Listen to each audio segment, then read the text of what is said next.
But we should not be surprised by this because the unit team was dead the moment Sarah posted Tambalos lost in 2023. The moment that she and Aimee decided to have their own coalition. Remember now, it could either be Sarah or Aimee for president in 2028. Can you imagine that? Hindi nga naman talaga asal ng totoong kapatid na concerned na ginawa ni Aimee kagabi. Because if she was concerned, then she would have never allowed her brother to run for president. But instead, she endorsed him. She said in 2022 that he wasn't on drugs. Do you remember that? So what changed between then and now? Ing anak gudi ay ka-big deal ang maging vice president, Aimee, sa 2028? Ganyan na ba talaga kayo ka-desperado? Why can't you all wait? Oh yes, now I understand. You can't wait because the Christmas warrants are coming. You can't wait because what's going to come before Christmas is something that's going to hit family members, allies, and most of the people that's hiding behind you and Sarah. The Christmas warrants are coming because PBBM, despite what you're saying, is still president. That's what the Filipino people should be focusing on. The plunder charges, the charges of corruption. Because isn't that what you are counting down? Because this is truly the fight against corruption. And sadly, that's what happens when people who are corrupt are desperate. They will stage rallies. They will do everything to distract the Filipino people from what truly matters. Our freedom from the corrupt. Let me get this straight. If your brother and sister-in-law are drug addicts, at least they're more high-functioning than you. At least they have the propensity to fight against corruption more than you, supposedly. But then, you can't just call them addicts by not implicating yourself given that you're addicted to Botox. But then again, addicted to Botox, pero na murawa na mao ang timpla diha nga side. Because what matters more to me is the fight against corruption. That's what I'm waiting for, the Christmas warrants. That's what I'm focusing on, the fight against corruption. Because that's what I always say. If we want change, if we want something to happen, we file cases. And cases have been filed. What you are doing is going against that fight because you want to distract Malacanang.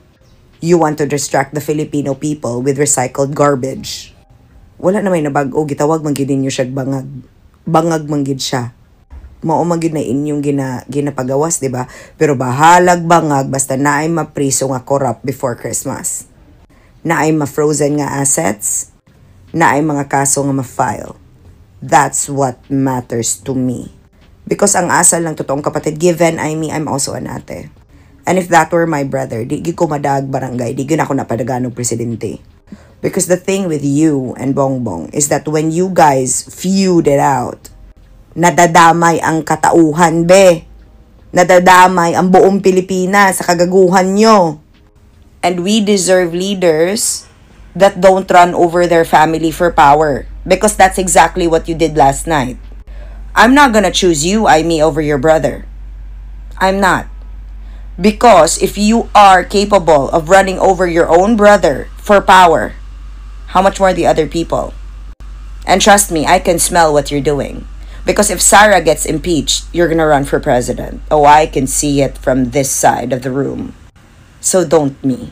Because the focus here should be anti-corruption, which your brother is fighting against. If you're so concerned with his drug use with your sister-in-law, then in the first place, you would have spoken about this earlier or before he became president. But no. Because hindi ito yung plano ninyo ni Sarah. Because hindi ito sunod or alinsunod sa mga ugali nyo. So now, since it's recycled garbage, nothing is new. What's new is that there's gonna be Christmas warrants and that's what the focus should be.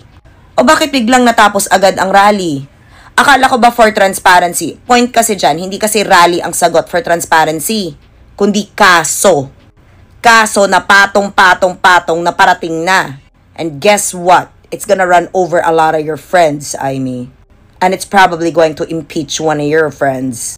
The same friend that you're supposedly riding on now because thinking that she's gonna choose you as her VP.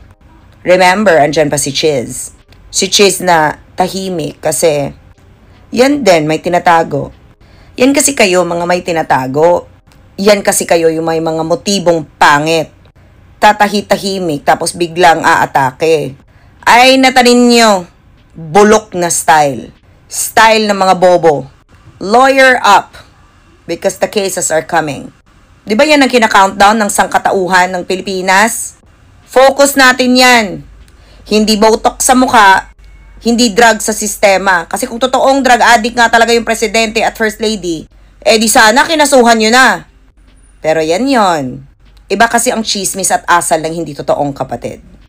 DNA test, Taniban? Sa pagkakaunawa ko po mga kababayan dun sa sinabi ni Jam Magno, and hindi ko lang po to sa kanya narinig, marami po akong nakaringgan ito, na si Senator Amy ay maaaring dawit din doon sa tinatawag na flood control or yung mga proyekto ng DPWH. Si Secretary Larry Gadon ay may nabanggit na bagman na magsasalita na raw. Mari nating pag-usapan yung video ni Secretary Larry Gadon patungkol dyan. Pero ito pong sinasabi ni Jam Magno, hindi ko lang po sa kanya narinig yan. Yung bukod dun sa mga kaalyado ni Senator Amy na maaaresto, ito po, ipapakita ko sa inyo. Yung post po ng Impact Leadership, ito nakalagay dito. Sabi dito, arrest warrants versus senators over flood control mess out by December 15. According to Ombudsman Remulla, ayan po, mga expected na maaaresto or makaka-receive ng arrest warrant ay si dating Senator Nancy Binay, si Chis Escudero, si Jinggoy Estrada, ayan. Nadawit na sila dati nung time ni Pinoy, napakulong na nga itong mga ito Tsaka yan, si Bong Revilla. At ito po, yung nagkaroon ng secret dismissal nung panahon ni Martres, si Joel Villanueva. And ito po yung mga under investigation. Si dating Senator Sani Angara, si Grace po, at si Mark Villar. Ayan, mga under investigation at makakatanggap ng warrant of arrest. Tapos, may nakita po akong post ni Attorney Jesus Falsis. Ito po, kaya po nakonek ko ito dun sa sinabi ni Jam Magno. Sabi ni Jam Magno, di ba? Parang yung pagkaunawa ko, sabit din si Senator Amy. Sabi dito ni Attorney Jesus Falsis, meron siyang source ito meron siyang reliable source. Sabi, Tweetybird confirms BBM has given the go signal na 100% ilalaglag na si Amy Marcos. Pag lumabas o lumantad na daw ang bagman ni Amy from DPWH as a senator and a governor of Ilocos Norte, ipapakulong na ang hilaw na mangga, sabi ni Attorney Jesus Falsis. Laglaga na ito. Ayan. And ito nga po yung sinasabi ko sa inyo mga kababayan na naunawaan ko dun sa sinabi ni Jam Magno na tila may sabit din si Senator Amy. And then yung isinuwalat nga po ni Secretary Larry Gadon at yung ibinahagi ni Attorney Jesus Falsis. Pare-pareho po sila ng sinasabi.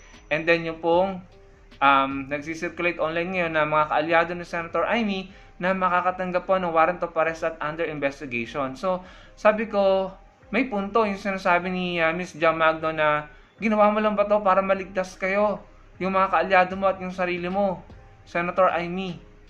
So, hindi ito nakatulong sa kanya. Lalo pang na lantad ang mga dapat malantad at tila nagalit pa yung mga tao sa kanila. Hindi nakatulong. Wala silang napala, mga kababayan.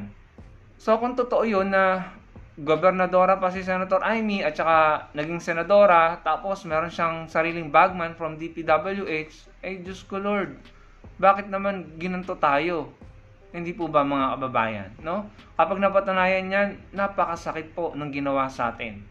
Kasi matagal na siyang naging gobernadora. So, ano ito? Matagal nang ginagawa? Matagal nang kalakaran? Kung totoo, yung mga sinasabi, ng mga binasa ko po sa inyo, kung totoo, yung mga ibinahagi ko sa inyo, yung sinabi ni Secretary Larry Gadon, yung binahagi ni Attorney Jesus Falsis, at yung pagkakaunawa ko sa ibinahagi ni Ms. Jam Magno, kung totoo yun, ibig sabihin ba nito, matagal ng kalakaran yan? Kasi gobernadora pa si Senator Amy sabi nila And naging senadora, ang tagal na nun, nung pagka-gobernadora niya. At matagal na siyang naging senadora, mga kababayan.